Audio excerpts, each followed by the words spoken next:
আসসালামু আলাইকুম। আশা করি সবাই ভালো আছেন।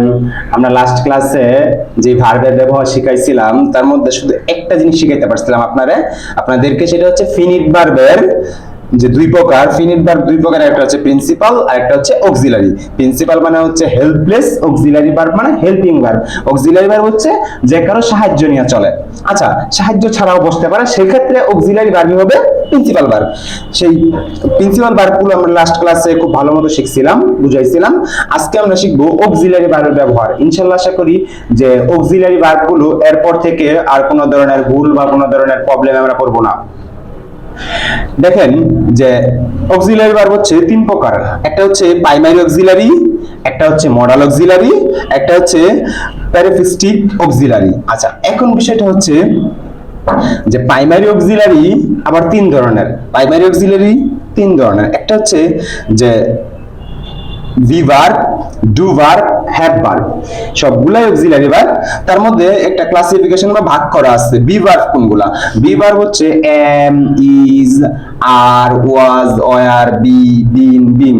ইনশাআল্লাহ কোন একটা ক্লাসে আমরা এগুলার কোথায় বি মানে এই ভার্বগুলো ব্যবহার করতে হয় সাবজেক্ট অনুযায়ী, সেই বিষয়গুলো আমরা তুলে ধরবো আশা করি।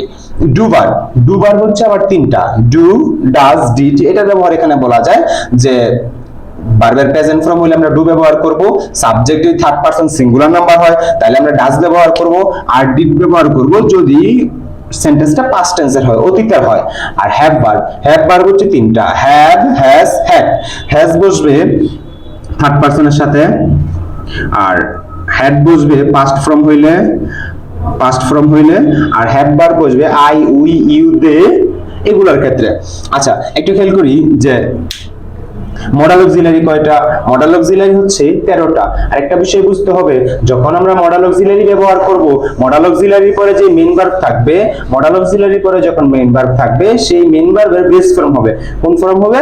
Base form. একটু খেয়াল করি যে মডাল অক্সিলারি বলছিলাম 13টা, অ্যাকচুয়ালি 13টা বলতে যদি আমরা can, could, may, might, will, would, must, dare, had rather, would rather, need, ought to, আরেকটা আছে শ্যাল এবং শুড।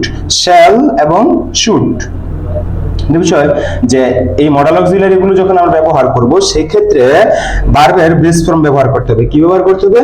Base form. যদি আমরা একটা एग्जांपल দেই যে I shall go, I shall গো, এখান থেকে আমরা এই গোইং বা গোজ বা কোনো কিছু যুক্ত করি নাই, কারণ হচ্ছে সামনে শ্যাল আছে। শ্যাল হচ্ছে modal auxiliary, that's why modal অক্সিলারির পরে ভার্বের বেস ফর্ম বসবে, ভার্বের বেস ফর্ম বসবে।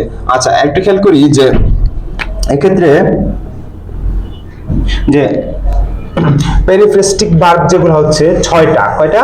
6টা। প্রথমত হচ্ছে be about to, have to, has to, be to, be going to, use to, ought to. এই ভার্বগুলো যখন আমরা ব্যবহার করব, এই ভার্বগুলো যখন বাক্যে ইউজ করা হবে, সেক্ষেত্রে এই ভার্বগুলোর পরে কিন্তু ভার্বের ওয়ান বা বেস ফর্ম বা প্রিন্সিপাল ভার্ব যেটা আমরা বলি সেটা ব্যবহার করতে হবে, ভার্বের ওয়ান ব্যবহার করতে হবে। আশা করি যে আমরা সবাই এই অক্সিলারি ভার্ব সম্পর্কে সবাই বুঝছি। আবারও যদি একটু বলি যে অক্সিলারি ভার্ব তিন ধরনের, একটা হচ্ছে প্রাইমারি অক্সিলারি, একটা মডাল অক্সিলারি, একটা পেরিফ্রাস্টিক অক্সিলারি। এখন বুঝতে হবে যে প্রাইমারি অক্সিলারি তিন প্রকার। তিন প্রকার বলতে তিনটা ধরনের, যেটা হচ্ছে be verb, do verb, have verb. Modal auxiliary আছে 13টা, আর পেরিফ্রাস্টিক 6টা, যেমন be about to, have to, has to, be to, ought to, এগুলো। তার মানে এই যে দুইটা ভার্ব আমরা পাইছি, মডাল অক্সিলারি এবং পেরিফ্রাস্টিক অক্সিলারি, এই দুইটার ক্ষেত্রে ভার্বের বেস ফর্ম বসবে। যখন আমরা এগুলো ব্যবহার করব, তার পূর্বে ভার্বের বেস ফর্ম, তারপরে ভার্বের বেস ফর্ম ইউজ করব। আর যখন এই ভার্বগুলো ব্যবহার করব, সেক্ষেত্রে হ্যাভ, হ্যাজ, হ্যাড এর পরে আমরা জানি ভার্বের বি3 ব্যবহার করতে হয়, ডু, ডাজ, ডিড এর পরে ভার্বের বেস ফর্ম ব্যবহার করতে হয়, এম, ইজ আর ওয়াজ এর পরে যদি কোনো ভার্ব থাকে, সেটা যদি প্যাসিভ সেন্টেন্সে না হয়, তাহলে আমরা আইএনজি যুক্ত করব। আর যদি প্যাসিভ সেন্টেন্স হয়, সেক্ষেত্রে ইডি যুক্ত করব বা ভার্বের 3 যুক্ত করব। আশা করি যে সবাই অক্সিলারি ভার্বের ব্যবহারগুলো ভালোমতো শিখতে পারছেন।